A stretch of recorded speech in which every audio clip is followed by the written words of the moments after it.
Finally Anaya की तलाक का सच आबद साहब के सामने आ चुका है।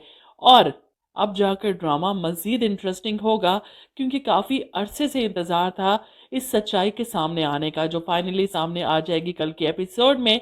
और अपने कानों से सब कुछ सुनने के बाद अब इन्हें आयजा के किसी भी झूठ पर यकीन नहीं आने वाला।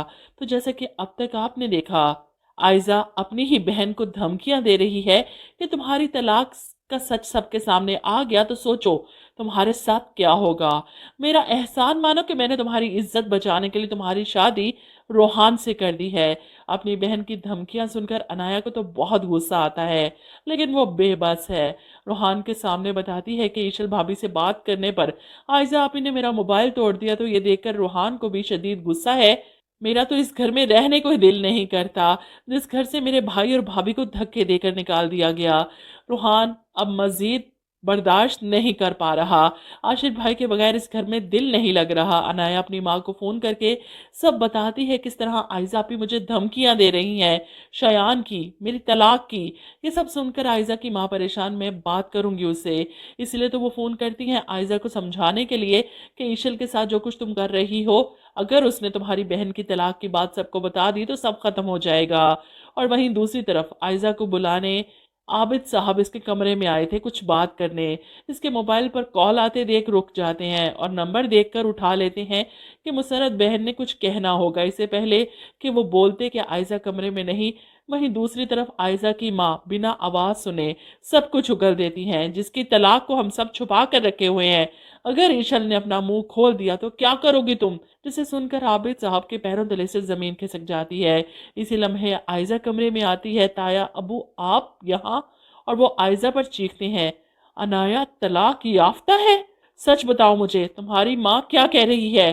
अनाया को तलाक हुई है? आयजा के पास कोई जवाब नहीं देने के लिए। इसे यकीन नहीं आ रहा कि इसकी माँ इतनी बड़ी बेवकूफ़ी कैसे कर सकती हैं। वो कोशिश करेगी कि ताया अबू आपको गलत फहमी हुई है, सुनने में अम्मी के कहने का वो मतलब नहीं था। लेकिन आबद साहब तो ये सदमा बर्दाश्त ही नहीं कर पाएंगे कि आयजा ने इतना बड़ा धोखा दिया है। और वहीं दूसरी तरफ ईशल अपने पेरेंट्स को मना रही है कि इसे आशिर के साथ उस फ्लैट में जाकर रहने की इजाज़त दे दें। लेकिन दोनों मियाँ बीवी जिद पर आ चुके हैं, वो अपनी बेटी को इस हाल में नहीं देख सकते। इतना सब कुछ होने के बावजूद भी वो उस छोटे से किराए के घर में जाकर रहे, ये इनसे कैसे बर्दाश्त हो। यहाँ तक कि ईशल की माँ इसे समझाती है कि बी प्रैक्टिकल, मोहब्बत से पेट नहीं भरता।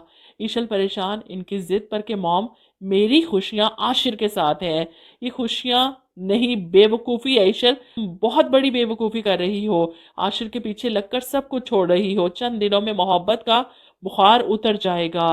इसलिए मेरा मशवरा है कि तुम मान जाओ और छोड़ दो उसे। अपनी माँ के मुंह से ये अल्फाज सुनकर ईशल तो तड़प ही जाती है। ये आप सोच भी कैसे सकती हैं, आशिर के बगैर मैं मर जाऊंगी।